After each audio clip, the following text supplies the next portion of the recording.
We are back, so let's record a day in the life.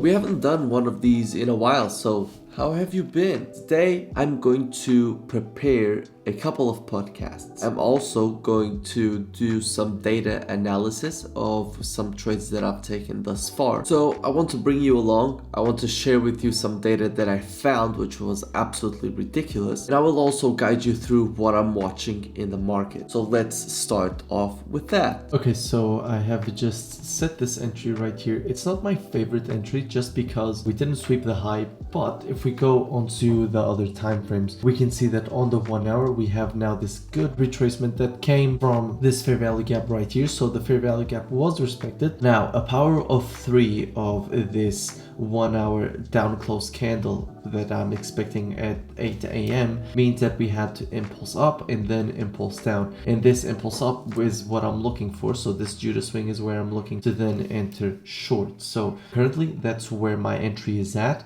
What do I like about it? I like the fact that we have these up close candles right here that price has to break through all the way if it wants to impulse down. And then on the 5 minute you have this very small little fair value gap right here that is also paired with this up close candle and this bigger order block on other time frames. So you have a lot of things that price has to go through before breaking lower. Now let's see if I get tagged in. And right now I am going to the coffee shop. So yeah.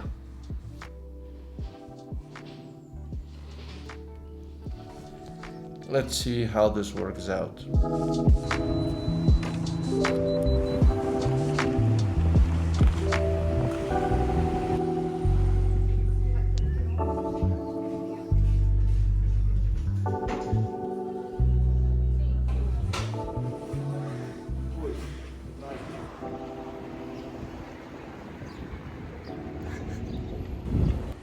We are back to the headquarters, the Kimmel headquarters, let's call it like that. I took the loss on the trade and it was running 1.3R. My idea was, and I think this is something that I will have to look into. I said that the market may get choppy today, and if you look at what the market was doing, it was definitely being choppy. So in my mind, I'm thinking I could have moved to break even. Maybe I should have moved to break even, but hindsight is 2020, obviously. But now the market ended up delivering exactly the way that I was expecting. So I don't know what to feel really. Like I don't feel much, but at the same time, I'm like, okay. Now that I've taken the loss, so that was a -1R for today, and the market already delivered what I wanted it to deliver. So it already tagged the Asia lows and the overall lows. I'm guessing the DXY has already impulsed above the highs. In my mind, I'm thinking that now there's no more need to be entering in trades. I guess it is what it is. You take the punch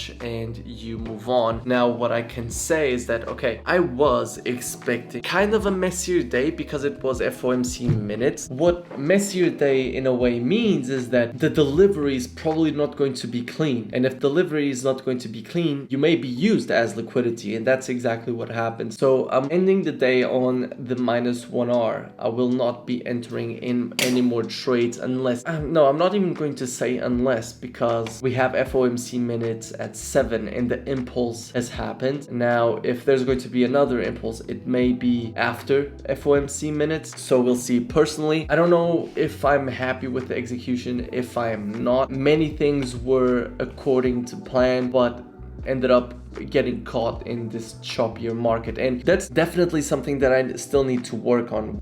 Now, the good news is that the delivery of price was how I was expecting in terms of a daily delivery and even the 1 hour delivery. After we saw this 1 hour candle right here, I was expecting a further downside candle, but I didn't want to enter, being that we had FOMC minutes coming soon and there was no clean entries too. So now I'm just renting, maybe because I am a little bit confused. Maybe that's the word. I don't know.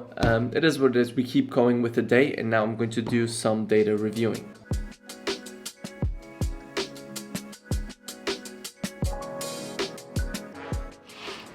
Do you know when they say on Twitter that when traders are on a losing streak, they turn philosophers. I guess that's where I'm at now. I've been noticing that every time I enter in the highest probability trades, that's when there's the least amount of headache possible. So for example, today, price was actually swinging around a lot between being in drawdown and being in profit, and being in drawdown and being at break even though it went into a little bit of profit, then it retraced back. While when the conditions are perfect and I don't have the FOMO to think, okay, now I have to enter because else I'm not trading. I think that is basically solved through repetition of seeing how the market plays out over time during like 3 years, let's say. So that's something that I'm going to do. Like, I'm going to annotate like my bias and everything on the backtest, so it's going to be a more in-depth backtest. I also want to go through all the trades that I've taken this year, which I've noticed, by the way, that Mondays and Fridays I'm negative, Tuesday, Wednesday, and Thursday I'm positive. Now, what I want to see is how many times was I off in my bias on those days? How many times was I early, or what happened in those days? Was I forcing something? Because that will improve a lot my trading. I was not expecting this sharp of a difference in terms of returns of those days of the week. So that's going to be interesting to look into. So look that up too. Look through all your trades and see what days you were profitable, what days you weren't. And then all the rest I can say is that I'm still happy with the fact that I'm in flow with the bias. I'm not in the flow of the entries. So if I fix the flow of the entries, then we're good. But before that, you keep taking losses and you take them publicly now. So not only do we take them publicly, but during next week, there is going to be an extra video on a funded trader series. It's not what you are expecting, and some of you may be disappointed, but hey, it's my journey, so I hope you support it. Let's get into the data reviewing. Cheers. No one is looking. No one cares. Okay, this is stable. So I just finished having lunch. I didn't record anything while I was having lunch, so my editor is going to put a picture of a picanha right here on the screen.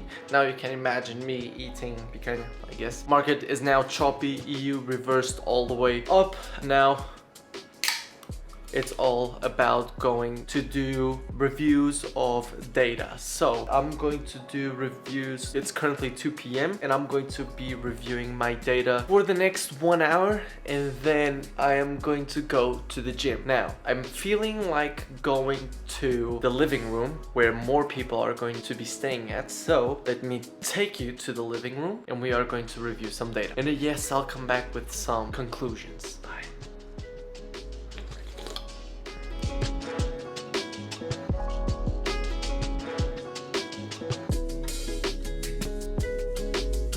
It's currently 3:20 and I am closer to being impulsive than closer to doing something sustainable. So I'm going to go to the gym. So basically right now I'm seeing some really clean shorts on euro dollar. Let me show you. So right here we have the purge of this high right here, which was the high that I marked up from before. This was the losing trade that we took, and then price impulsed all the way up there. Then we had this move lower, break of this order flow right here. So we break this bearish order flow, we retest it, basically we retest this down close candle right here, and then we just keep impulsing down. So I really was looking at this and I was like, I really want to enter, but the thing is, I told myself that I was not going to enter, being that we had FOMC minutes coming soon, so the market could also either just range around before impulsing down eventually, because I still think that the DXY is going to break higher, or price may just, well, do what it's doing now. But there is also the possibility, because now we swept the low and we swept the high, that now this just becomes a seek and destroy before the news takes it in one particular way. So this is what I'm personally feeling right now, and basically what I'm saying is that I'm feeling a little bit more impulsive, and because of that I want to change my environment. I'm going to go to the gym, going to put a nice chest session in. I think still a little bit sore from the other training, but I did some reviewing of the data. I came to some good conclusions. When I come back, I'm going to still review a little bit of data, and then we will jump into the conclusion. So see you soon.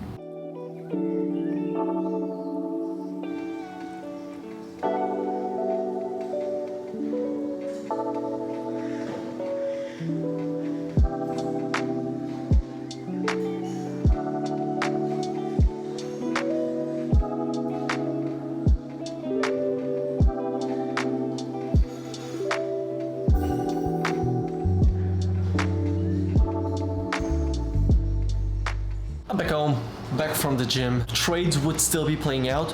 One of them would have been a break even, which let me show you. It would have been a break even just because it was a scale in, so I would have managed it more aggressively. Either way, again, didn't enter in these trades, so it's almost pointless to be showing them, but at the same time, it's something that I will eventually test out. But here you go. If you check the previous clip, you can see that I had these lines right here, which were the stop loss that I would personally use. This would have been tagged out, and I would have basically be missed because of this fair value gap. Price ended up impulsing up, tapping the fair value gap and the order block right there. This would have still have been at break even, and this would still be running. It would currently be running around 1.3R, while this one would have been a break even. So hey, this is something that I need to test out. There's no need for me to be, and no, like after the gym, I'm not even dwelling about this. It's whatever. I don't give a fuck. I kind of do, but I don't care. So now I'm going to review a little bit more data.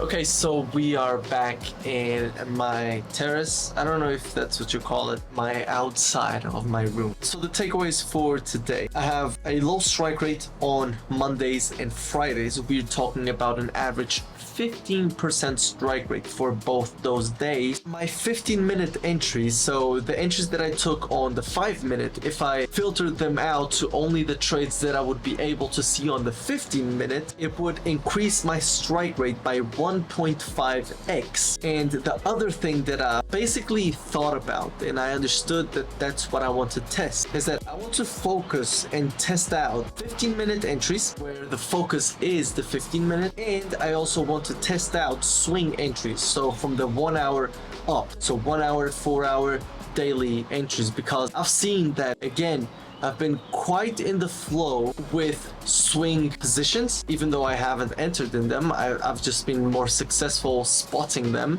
and they've been cleaner because on the 5-minute I just haven't been executing well. Now, this does not mean that I will stop trading the 5-minute. At least for now, I'm still going to stick to it because I really do like it actually. Now, this does not mean that I would mix up, for example, a daily entry, which is what I've spotted like 2 days ago. I think on Eurodollar, I spotted the beautiful daily entry and it played out perfectly. Like, I think it's closing at around a 1 to 3 now, but it would have taken me 10 days for that trade to close. So that's the difference. Like, I need to understand if I'm really looking forward into those types of trades. So I'm going to test out swing entries and focus on 15-minute entries too on the back test, by the way. So these are just things that I want to back test as of now. And then I don't know, like as I've said already in previous clips, I've been quite in line on higher time frame bias and picking the direction. It's just the execution that has been lacking. So I'm going to look into that. I'm going to look into what I can improve on that. It's currently 8 p.m. It's still sunny outside, which is beautiful. The sunset is going to be in about half an hour. I'm still going to review some data today. But I think I'm going to leave the data live here just because there isn't much more besides data reviewing that I'm going to make. I don't want to extend this that much, and it's definitely already like 15 minutes if I cut some things out. So what I'm going to do is I'm going to record the trade recap too for the trade that I took today, and I'm going to leave it in the description if you want to check that out. Now, a lot of people, every time I take a loss, say it was a bad trade, and every time I take a win, they say it was a beautiful trade. In a way, like, you can give constructive criticism, but I'm probably not really going to listen. So that's just a heads up. I hope you guys enjoyed. If you are still here, then make sure to leave a comment with this emoji right here. Hope you guys enjoyed, and I will see you next week with a really nice video, which I think is something that you are going to enjoy. No, actually, we'll see us in like 3 days, and I will post a video that I think you're going to like. So that's it. Hope you guys enjoyed. See you next week. Bye.